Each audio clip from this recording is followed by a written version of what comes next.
Welcome to the MBD podcast, the show where we dig into what's actually working or not when it comes to scaling businesses with people who've been there. And today's guest has definitely been there and in the middle of it. So, why don't you go ahead, introduce yourself, and tell everybody about where you've been, what you're doing, and where you're going. Thanks, Jason. Appreciate the intro there. Yeah, my name is Adam Callahan. Currently COO at Treasure and co-founder. And before Treasure, I was working at Microsoft across the Xbox Game Pass and Microsoft Education teams. Then came to Treasure full time about over a year ago. Awesome. So, when you first start working with a company, what are areas of opportunity that you look into to help them either scale or prevent potential failures that could possibly happen? Yeah, definitely. I think it's a great question. And the first example I'll pull is just from my current work, where we're working with a lot of small companies, small businesses who are running and trying to scale their events. So what we really pull from, like with every new client that we work with, is just trying to understand, like, A, what are the goals and where are you trying to go? And then B, we look at like past like comparable companies and comparable, I guess, performances and like comparable operations that have scaled similarly to how they're trying to. And then we take that and really try to create a playbook for them that's unique to their company and their business, but also kind of proven and battle tested. Got it. So essentially, kind of doing a competitive analysis to reverse engineer a little bit about what they've been doing. Now, how do you go about and find what these other companies have been doing? How do you kind of do your competitive analysis? Yeah, so I think we're in a really lucky position at Treasure where we're working with some of the larger scale shows kind of in the collectibles industry right now. And yeah, just a little bit more context on Treasure, like we're convention management platform and trying to help specifically card and collectible shows um, scale their businesses. So we've had the chance to work with some of the larger shows and can really pull a lot from their kind of their tactics and see what they've done. And like obviously, we learn a lot just every day working with them. So then when we get a new customer or start talking with a new customer, we have a lot of strategies that we try to work into what they're currently doing with their events. So you're taking a combination of past experience, current competitor analysis, filtering in events. And what are you guys finding as far as with going into the company? What are things that may be holding the company up from being able to expand their service offering for these events? Yeah, sometimes I think it's just a general like lack of adoption of technology. I think maybe that's a little bit unique to the industry that we're in. But a lot of collectible shows tend to be a little bit resistant to embracing like new technological trends. And that's why something like, for example, like our interactive mapping feature, which allows you to showcase like different exhibitors and different aspects of your event, like live on the day of the show, is something that we really push and like has been our biggest vehicle for growth as a company at Treasure. So like adding on like that aspect to an event really creates like a new avenue of growth and marketing for these events to kind of have. Got it. So, like, do they ever have any internal processes that you come across that might hold them up from being able to book events or issues that may help with them being able to grow? Yeah, definitely. And I think that's kind of like was the thesis for what how we started doing business is that we saw that there were a lot of internal processes and specifically around exhibitor or as we call it vendor management and managing the people who are coming to set up their booths at your show is something where it's a process that is a little bit of a struggle for a lot of vendors, but also for the show organizers themselves when they're trying to cut down the time that they spend on logistics and really focus on promoting the show. We hope to like provide this solution for them. So not only like are we kind of taking that solution and providing it to events, but hopefully that also creates a lot of opportunities for them to focus on other things. Got it. So, like, you're coming in essentially, are you helping handle their ability to book and schedule? Is that a part of it?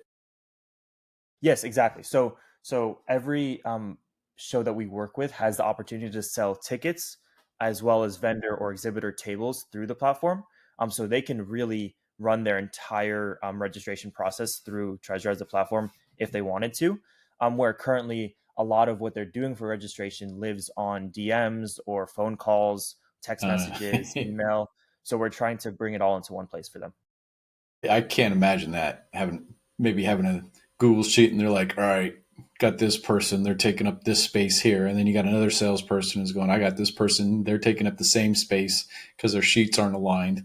And then, hey, let's remind everybody that the event's coming up or there's something going on that they need to be a part of without a CRM. So essentially, it sounds like you're an event management, event registration, and management CRM.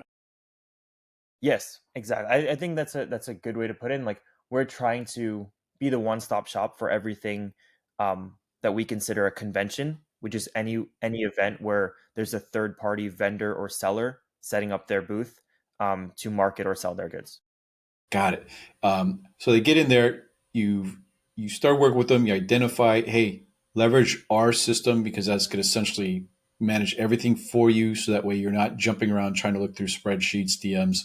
It aggregates everything, and then we're going to manage that through the event and then post event too. I would guess like, hey, these are the users. Are you triggering emails through there to the attendees or vendors as well too? Yeah, exactly. So there are emails triggered when someone completes a purchase, but also um, the host or organizer of the event has the ability to re-engage their vendors or attendees through our CRM, and we call it like the customer CRM, where they can pick certain cohorts of their vendors, of their attendees, and send out curated messages about their events, saying, "Oh, registration is open today," or "Remember, this is how you check in on the day of the event," things like that. Nice. So it's a whole front to back CRM for event management. Nice. And then, so you have these guys, you're building it out, you're helping them with their business, things are becoming way more efficient. I'm sure you've got a lot of people saying, it's so much more easier to manage this now to, I'm not losing time every day trying to manage contacts and vendors. So how are you guys going about building out your book of business and making sure that you are continuing to grow and have people leveraging the platform?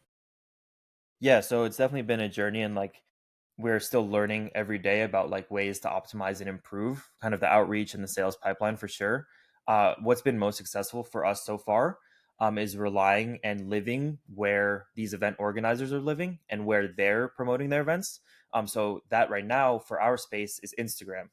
So as I mentioned earlier, we're operating in the collectibles and card show space right now, and where a lot of the marketing is done for those events is via Instagram. So we're engaging with their content, we're sending cold DMs, following up and following up again, Yeah. and just being sure to stay on top of like their event cadence and their schedule to find like opportune moments where they might have a free minute to chat, and really just pitch kind of what we've been talking about and hoping to save them time and create value from the first day they start using our platform. That's really what has been successful for us so far. Nice. And then, so what does your process to pitch look like? So essentially, you're monitoring Instagram. You're trying to find these events that are coming up for cards and collectibles. You're reaching out to them. What does your process look like? Like, how do you start that initial engagement? How do you build? I mean, do you have a community that you also are posting with it, trying to get them into? Like, how are you cultivating the relationships? Yeah, so I think the relationship really starts with word of mouth is when we've been most effective. So if we're working with an organizer and their events are on our platform already, that makes it almost like a warm intro already, even if we don't know the event organizer we're reaching out to. But then the pitch off the bat is really centered around that interactive venue map, where we're looking for shows that maybe could benefit from having all their vendors laid out in an easy and digestible format where an attendee or a vendor could come to that map and click through the different booths on the layout and really see who's going to be set up there, what are their social medias, what inventory do they have. And then on top of that, it also acts as a free marketing tool for those vendors because now let's say Jason is vending at my event. Now you can come and post that on your social media and say, look, I'm coming out to this event. Check me out at table 5. I'll be there carrying these goods or talking about this service that I have. Yeah, it reminds me of two things. One, it reminds me of when you go to book a ticket for a baseball game, where you can see the seat, you click on the seat, and then you get kind of that visual perspective where you can look out at the field of what you'll see. It also reminds me in like the metaverse and Sandbox, where we have a digital property where you look at this map, and then you can click on the different brands, and on the brand you can highlight information about it, and it's kind of like a geo coordinate, or it's a grid coordinate base, right? And you can see what's going on there. So it's like it's very easy to look at it that way, and then you get kind of the holistic view of how traffic will be. If I'm a vendor and I'm looking for, I wonder, do I want to be by the bathroom? Do I want to be by the front door, or do I want to be at this position of an intersection? The food court's right there. It'd be great to have the line be stuck in front of my booth, like, so that would be good to see all those different opportunities mapped out that way. Um, do you cultivate your email list, and are you able to email those vendors that go to the events as well too from your company, or are you limited in the communication that you're allowed to do? Because I could think of like doing a newsletter blast every month to those vendors, talking about events that you guys are um, you know helping manage, that they could potentially go to, but also events that they know about that they may hold that they would leverage you for. Yeah, no, that's a great question. So right now we don't touch any of the data that's proprietary to our hosts. So like we won't be sending any communications to vendors like on like from behalf of the company that are not like solicited by them. So like we really want to keep it like, the host information is and a vendor list is seen as like very like valuable asset in the space. So we would never like kind of infringe on that or try to like take advantage of the fact that we do have all this data. It's something that like is only for the host or the organizer of the event. Got it. I'm trying to think of ways for you that you could get some brand awareness, like within the email, having your logo at the bottom somewhere, just something to where like creating that awareness around, oh, I've seen that before. And all the vendors now, they've seen it before. And now you become the primary vendor because you have that awareness within it. So that's cool. So you're leveraging Instagram. Are there any other platforms that you're looking into? Are you doing any LinkedIn scraping? Um, any like event forums that you're building out to be in contact to help find the next client? Yeah, definitely yes to both of those. So on the LinkedIn side, actually right before this call, I was on LinkedIn like looking for collectible events organizers because while their main presence might be on Instagram, people have a presence on LinkedIn and people have like LinkedIn accounts where it's sometimes better for me to reach out like as a face rather than just the logo of our company and actually make that connection first from a professional standpoint and then go into potentially how we could partner on the business side of things. And then on in terms of like finding other sites where there might be shows and information about shows. Yeah, so we actually started as a directory for card shows and collectibles, where we wanted to be the hub for every show to just list their information. And we didn't really think of the whole management side of it as much when we started.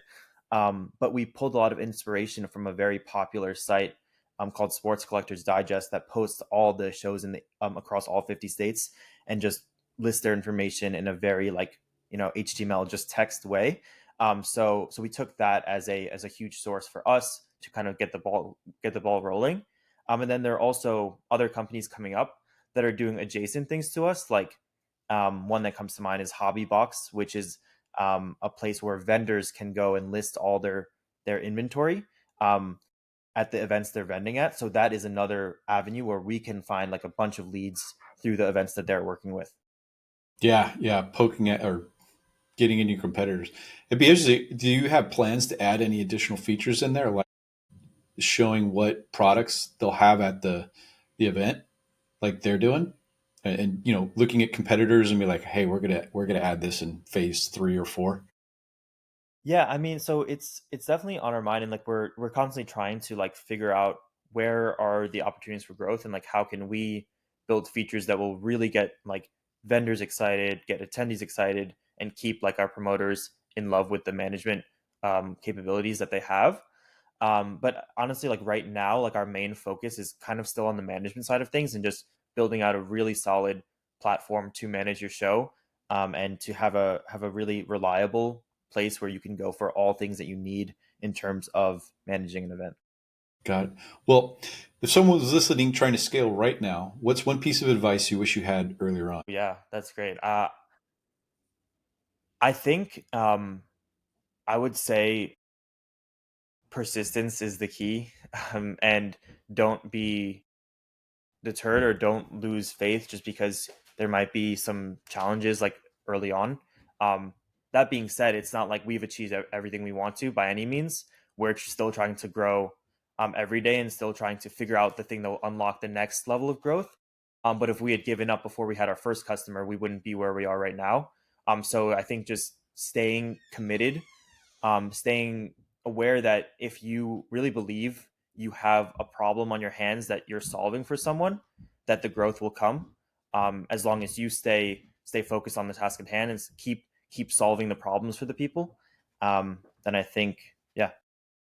Yeah, resilience is one of the greatest keys to being a successful business owner is resilience aspect. And people don't realize that. Like I've kind of defined there's two types of people you have employers and employees. Employees don't have necessarily the resilience that a business owner would have to wear all the different hats to get knocked down every day and get back up, right? Because if it's, maybe it's accounting that's barking at you, and then it's finance, and then it's marketing, and then it's your product dev team, and then it's your engineer, and it's like you're getting hit from every direction. So it's like having thick skin and resilience makes a big difference. It's good. It's a good lesson. So where can people connect with you or learn more about what you're doing? Yeah, you can find me on LinkedIn. My name is Adam Callahan, and we're also active on Instagram at treasure_HQ. You'll see the events we're working with and the features that we're launching. So those would be the best places. Awesome, man. Thank you for taking the time. All right, thanks, Jason.